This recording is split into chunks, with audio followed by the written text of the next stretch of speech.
Aleluia. Vamos abrir nossas Bíblias lá no livro do Evangelho de João, o Evangelho de João capítulo 8. Eu queria falar um pouquinho nesta manhã sobre o caminho da liberdade na Bíblia, e o texto que nós vamos usar como base para a nossa reflexão sobre aquilo que a Bíblia chama de liberdade é João capítulo 8, de 31 a 36.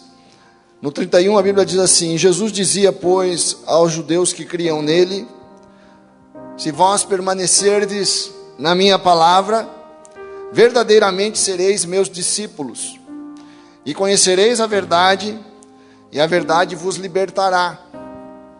Responderam-lhe: somos descendência de Abraão, e nunca servimos a ninguém. Como dizes tu, sereis livres? Respondeu-lhes Jesus: em verdade vos digo, que todo aquele que comete pecado é servo do pecado. Ora, o servo não fica para sempre em casa, o filho fica para sempre. Se, pois, o filho vos libertar, verdadeiramente sereis livres. Aqui nós temos um confronto entre Jesus e um grupo de pessoas que eram os fariseus e outras pessoas que estavam ali naquele momento. E há aqui um choque de visão, da maneira de ver a questão da liberdade. Porque Jesus, como você viu no texto, promete uma liberdade para os fariseus, e os fariseus respondem para Jesus: mas nós já somos livres.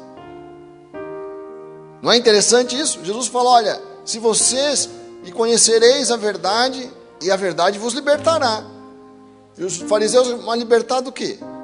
Eu já sou livre. Nós somos filhos de Abraão e nunca servimos a ninguém, diz o texto. Aí Jesus diz: não, mas todo aquele que comete pecado é escravo do pecado. E aqui o Senhor traz um contraste entre a minha visão de liberdade e a visão dele. E a pergunta que eu faço para você nesta manhã é a seguinte: qual é a sua visão de liberdade? O que é ser livre para você na sua concepção? Você se considera uma pessoa livre? É interessante que os fariseus, os judeus aqui, tinham segurança de que eles eram livres porque eles não serviam a ninguém. Então eles tinham uma visão de liberdade, e é interessante como essa questão da liberdade é muito discutida. Muitas pessoas discutem se o que é ser livre, o que é liberdade, e Jesus traz aqui a visão bíblica de liberdade. O que é biblicamente, do ponto de vista de Deus, do ponto de vista do Criador, o que é ser livre? Porque na nossa visão normal, na visão das pessoas que estão aí fora, ser livre é a possibilidade de eu fazer tudo o que eu quero. Ser livre é fazer o que eu quero fazer. A questão é: será que essa é a mesma concepção de liberdade que Jesus tem? Porque ele está trazendo uma outra visão aqui. Ele está dizendo que ainda que eu faça tudo o que eu queira, ainda que eu tenha a possibilidade de realizar as minhas vontades, isso não significa que eu seja livre. Vamos pegar, por exemplo, o exemplo de uma pessoa viciada em crack. Ela é livre para consumir aquele vício. É uma liberdade. Mas, ao mesmo tempo, essa liberdade gera uma escravidão. Porque ele é livre para entrar, mas não é livre para sair. É interessante essa noção de que o fato de eu ter liberdade de fazer tudo o que eu quero não vai gerar a liberdade que eu desejo. Porque muitas vezes a minha liberdade pode constituir uma armadilha para mim. E eu, nessa falsa ideia de que ser livre é fazer o que eu estou com vontade de fazer, de repente me pego preso numa coisa que eu não consigo sair mais. Eu entro ali por brincadeira, começo a fazer por brincadeira, ou porque é gostoso fazer, ou porque gera um certo prazer. Aí eu percebo que está me fazendo mal. Pô, isso aqui já está me prejudicando. Aí eu não vou sair disso, eu não consigo. Meu pé fica preso na rede. Não é verdade? Então fazer tudo que eu quero. Eu lembro, não sei se vocês viram um filme há muitos anos. O nome do filme é Despedida em Las Vegas, com Nicolas Cage. Ele era um diretor de teatro, escrevia para teatro, era viciado, era alcoólatra. Ele vai para Las Vegas para beber até morrer. Por isso o nome do filme é Despedida em Las Vegas. O propósito dele, eu vou beber até morrer. Ele foi livre, ele entrou naquele vício livremente. Mas quando ele quis tirar o pé, não conseguiu mais. Então, quando a Bíblia fala, todo aquele que comete pecado é escravo do pecado, o pecado não é uma questão religiosa. O pecado não é religião. O pecado é uma realidade na alma humana. Um padrão que me leva a fazer aquilo que me prejudica. Uma inclinação que eu tenho. Por isso que em certas coisas é melhor você não pôr a mão. Você sabe, né, como é, já contei isso aqui, né, de onde vem essa expressão, a mão na cumbuca. A cumbuca é um recipiente que dá para você pôr a mão. É uma armadilha para macacos, né? É para você pegar macacos. Você tem uma bolinha ali, gostosa de pegar, e você deixa na cumbuca. Aí o macaco coloca a mão na cumbuca e pega a bolinha. E quer tirar e não consegue. Por quê? Porque para tirar tem que abrir a mão. Olha só que interessante. O macaco só tira a mão da cumbuca se abrir a mão da bolinha. A bolinha simboliza o pecado. Eu quero tirar minha mão da cumbuca, mas eu não quero abrir mão do pecado. Não quero abrir mão do prazer que o pecado me traz. Então eu fico preso na mão daquele que fez a armadilha. Eu fico sujeito à servidão daquele que preparou a cumbuca para mim. Por isso que no filme o Nicolas Cage foi para Las Vegas para beber até morrer. Porque ao mesmo tempo ele não conseguia deixar o álcool, aquela vida já era insuportável demais. Mas não queria abrir mão, então é melhor morrer. Há padrões que nos escravizam, mas nós somos convocados por Jesus para sermos livres, para a gente não andar arrastado em padrões que algemam nossas vidas. Padrões que estão trazendo prejuízos. Pô, é incrível isso, né? As pessoas não abrem mão de padrões que eles estão vendo que não funcionam. Preguiça, né? Descontrole sexual. Quantas pessoas estão presas em vícios na área sexual e não conseguem sair? Ainda mais, né? Hoje nós estamos na era da pornografia. Nós vivemos a era da pornografia. Nunca foi tão fácil o acesso a conteúdo pornográfico na história. Por isso há hoje toda uma febre nessa área, né? Nessa área de descontrole. As pessoas estão com a mão na cumbuca. Entraram ali para diversão e tal. Só que aquilo sempre pede mais. O vício sempre pede mais. Ele quer coisa mais profunda, mais forte. É como droga. Uma dose só já não dá. Eu preciso aumentar a dose. Assim, a cólera, o falar mal, padrões que em nome de Jesus nós vamos ser livres para a glória de Deus. Amém? Um padrão que é comum, que nós precisamos perceber, é a maneira de olhar para a vida. Olhar para a vida de uma forma boa, positiva, com esperança, crendo que vai dar certo. Esse é o padrão de Deus. Por isso que a palavra de Deus é leite e mel. Tem um monte de problema em Canaã. Deus só fala que tem leite e mel. vou mandar vocês para uma terra de ribeiros, de águas, de uma terra maravilhosa. Aí os judeus vão lá e vê que tem um monte de adversário, um monte de adversidade, ficam revoltados com Deus. Mas o senhor não falou, mas eu não quero nem isso é nada, o importante é o leite e o mel. Inclusive, uma coisa que Deus tem me ensinado é olhar para o meu passado e não valorizar as experiências negativas demais. Olhar para minha mãe, olhar para o meu pai, olhar para as minhas experiências de infância e lembrar das coisas boas que tudo isso me trouxe. Sabe, da alegria que eu tive na infância, em alguns momentos, com meus pais, com minha mãe, nas viagens, né, nas brincadeiras, no futebol, no jogar bola. Olhar para a infância e falar assim, que passado bom que eu tive. Porque as pessoas olham para o passado e só conseguem ver o quê? Puxa, eu traumatizei, meu pai foi mal para mim. Tenha bons olhos para o futuro e para o passado, em nome de Jesus. Amém? Deus te chama a olhar para a vida com a bênção de Deus, com a bênção dos olhos de Deus, com a perspectiva da eternidade. A eternidade é a forma correta de olhar para a vida. Tudo isso me ajuda a ser cada vez melhor. Tudo isso que está passando, tudo aquilo que vai acontecer é bênção para a minha vida, é o privilégio de estar nesta vida. Amém, querido? Então Jesus está clamando na praça.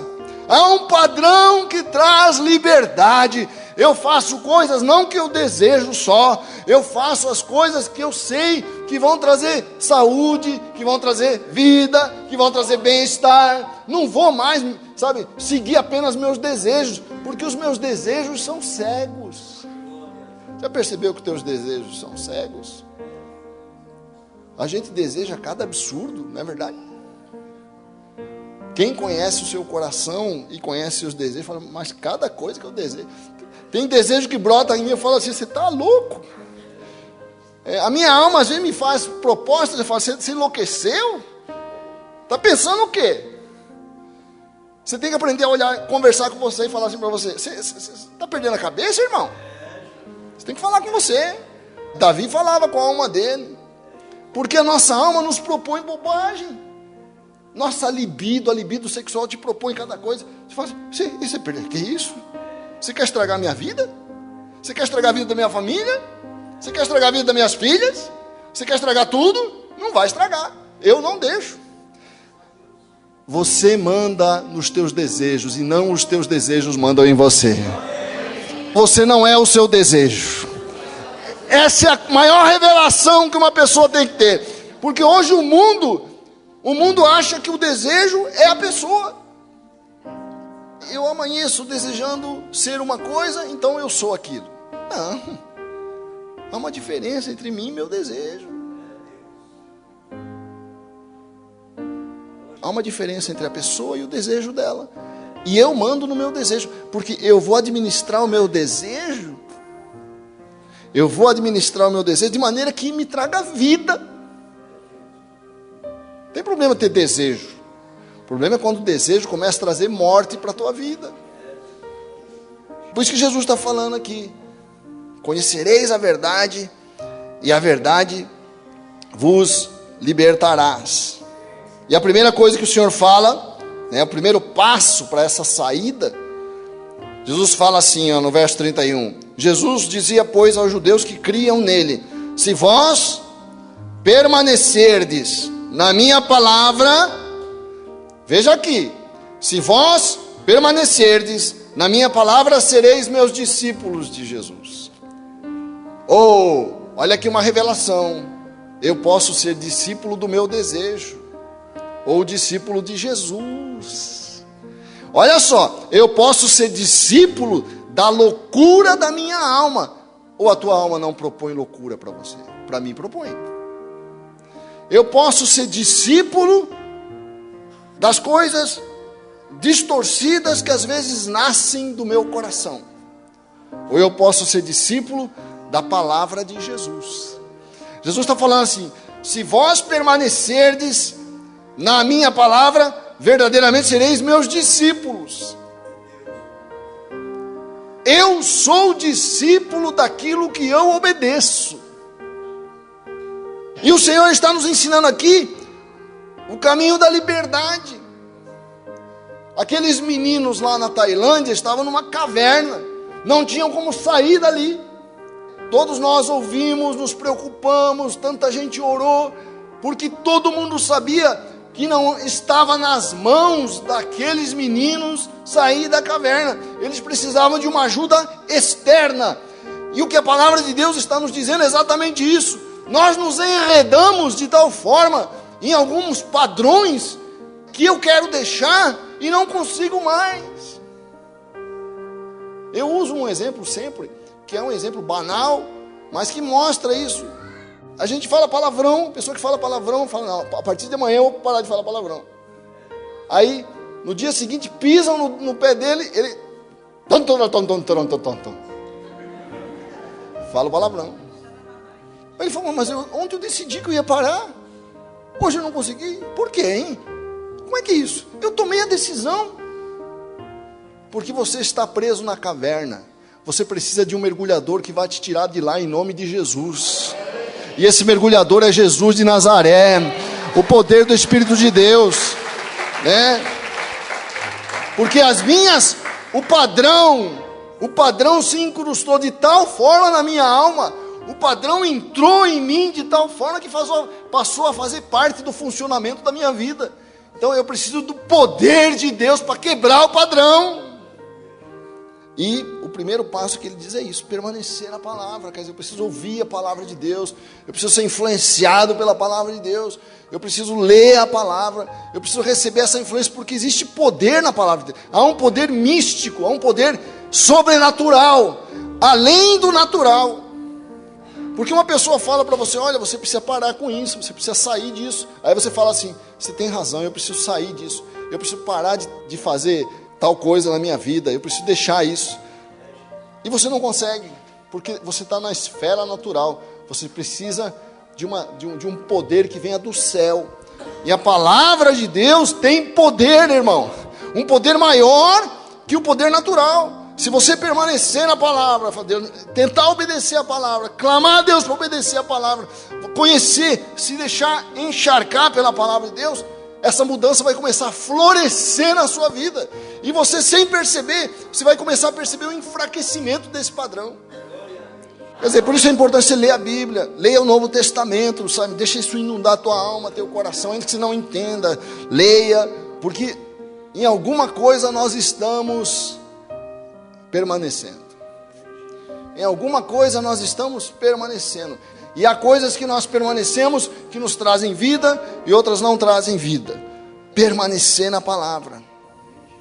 Conhecer o que Deus diz, conhecer o que agrada a Deus, conhecer o que não agrada a Deus. Porque a gente não sabe, mas há coisas que Deus detesta. Eu preciso saber disso. Bom, vou pegar um exemplo. Abra lá, por exemplo, em Provérbios, capítulo 6. Um texto que muitas pessoas não conhecem. Provérbios 6, verso 16 a 19, a palavra de Deus fala assim: estas 6 coisas o Senhor odeia. Olha só. Estas 6 coisas o Senhor odeia, e a 7ª a sua alma abomina. Olha só que forte. Detesta. Você muitas vezes eu estou fazendo coisas e não percebo que aquilo que eu estou fazendo é algo odioso aos olhos de Deus, porque eu não conheço, na ignorância.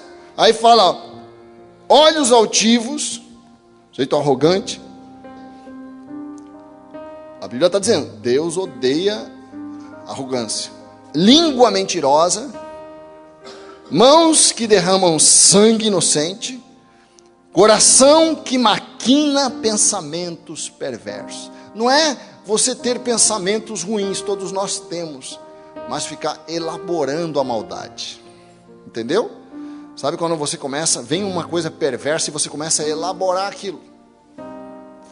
Maquinar a execução da maldade. É isso que a Bíblia está dizendo. O coração que maquina pensamentos perversos. Pés que se apressam a correr para o mal. Testemunha falsa que profere mentiras. E qual que ele abomina? O que semeia contendas entre irmãos. É o que ele mais detesta. Das 7, o que ele abomina é o que fica semeando contendas. Isso aqui é só um exemplo de como é importante eu conhecer a palavra, para não incorrer em coisas que são detestáveis aos olhos de Deus. Conhecer, crer e atender. E a outra coisa, olha só que interessante, né? Primeiro eu permaneço na palavra. A palavra traz luz, a palavra traz clareza, direção, e isso me ajuda a compreender as causas dos meus problemas. Porque Jesus fala, permanecer na palavra, depois ele fala, e aí conhecereis a verdade vos libertará. Quer dizer, a palavra traz clareza, direção, percepção, e eu começo a compreender por que eu sou tão chato. Eu começo a compreender por que eu tenho tantas manias. Deus começa a mostrar para mim que muitas vezes nós criamos padrões destrutivos e a gente não sabe por quê. Você percebeu que quando você começa a desenvolver um bom relacionamento, de repente você faz uma coisa que estraga aquele relacionamento?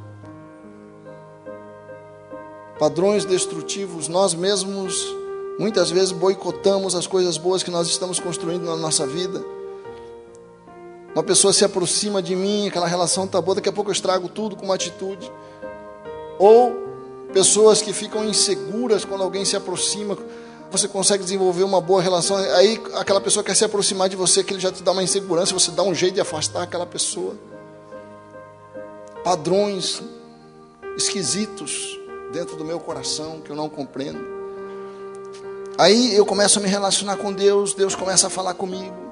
Eu começo a entender que talvez você tenha sofrido um abuso lá no passado, quando criança, isso te gerou uma insegurança em relação à proximidade com as pessoas, porque para você, proximidade simboliza abuso, violência, ou você foi tratado no passado com muita rispidez, foi muito frustrado nas suas expectativas, você não quer ter expectativa com ninguém, quando um relacionamento começa a ficar bom, você fica com medo de ser frustrado, aí você já começa a criar problemas para destruir seus relacionamentos.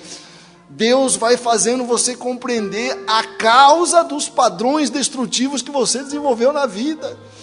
E aí você compreende, fala, não, mas calma, eu não sou mais aquela criança, não estou mais no passado, eu posso criar um padrão diferente a partir de agora. Posso ouvir um amém?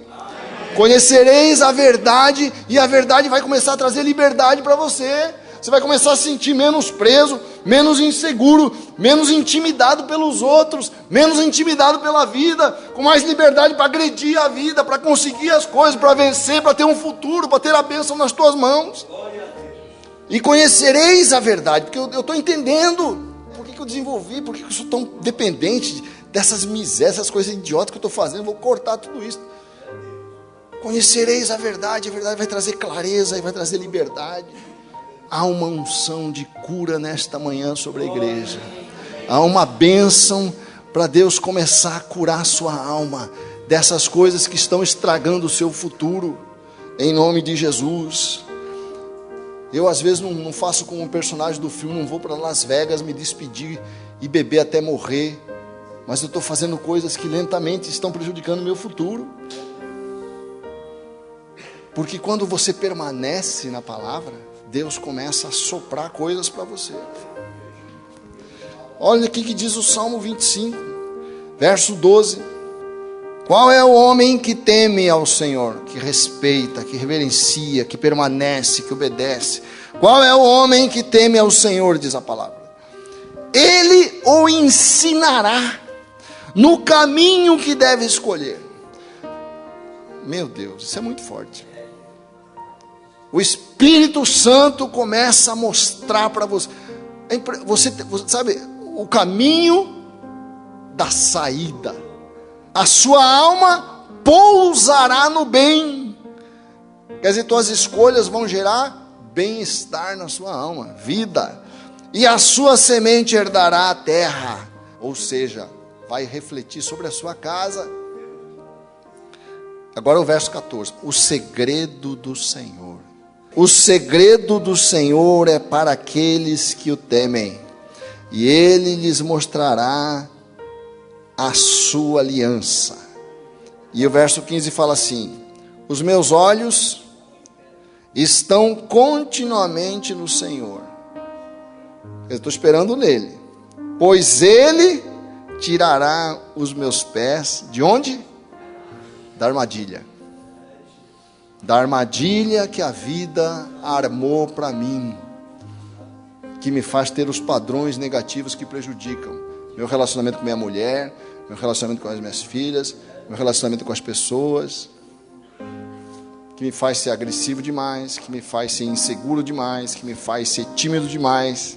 Tem um caminho de saída desta rede, em nome de Jesus.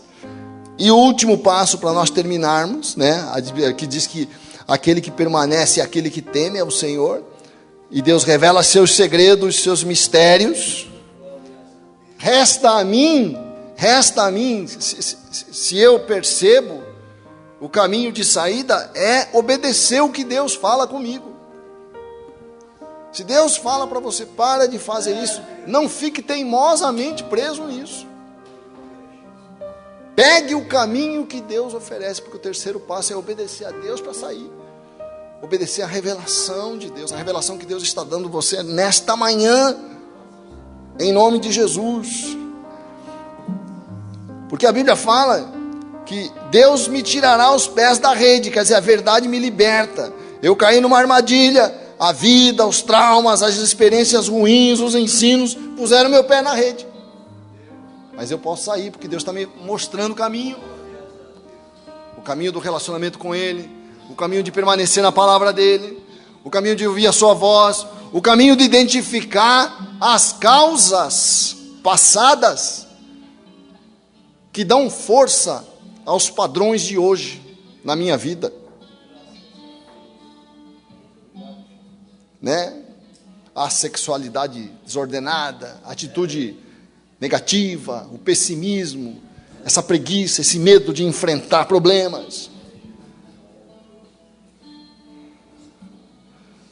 Quem pode me livrar do corpo dessa morte? A Bíblia fala assim: graças a Deus por nosso Senhor Jesus. A palavra de Deus fala lá em 2 Coríntios 3, verso 17: onde está o Espírito do Senhor, aí a liberdade. Há uma dança. Nós devemos dançar. É a dança do Espírito Santo. E a Bíblia fala assim: andai no Espírito, e você não vai ficar repetindo os padrões negativos na tua vida.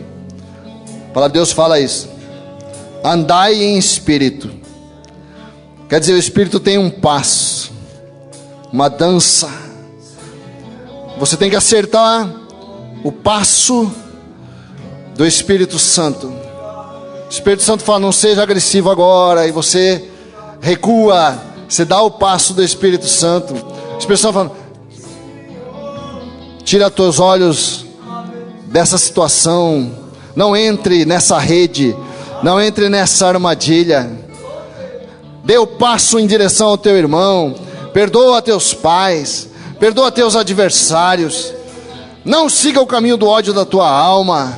É o passo do Espírito, é o conselho do Espírito Santo, é a dança do Espírito de Deus. Deus está dançando com o homem, Deus está dançando com a sua alma, falando no teu coração, trazendo cura, trazendo vida, trazendo saúde, trazendo alegria. Esse é o passo do Espírito Santo. E você vai, a cada passo, a cada vez que você entende o caminho do Senhor, o caminho do Espírito, teus passos vão se afastando da morte, das trevas, entrando no caminho da alegria do Senhor, do louvor, da força do Espírito de Deus. Você vai começando a ter força para vencer, para sair dos caminhos maus, para quebrar os padrões que estão destruindo você. Aleluia! Para que entre o Rei Jesus, o Rei da Glória, eu abro meu coração, eu abro meu coração para que entre o Rei Jesus, o Rei da Glória. Eu abro meu coração, eu abro meu coração para que entre o Rei Jesus, o Rei da Glória. Eu abro meu coração, eu abro meu coração para que entre o Rei Jesus, o Rei da Glória. Eu abro meu coração, eu abro meu coração para que entre o Rei Jesus, o Rei da Glória. Eu abro meu coração, eu abro meu coração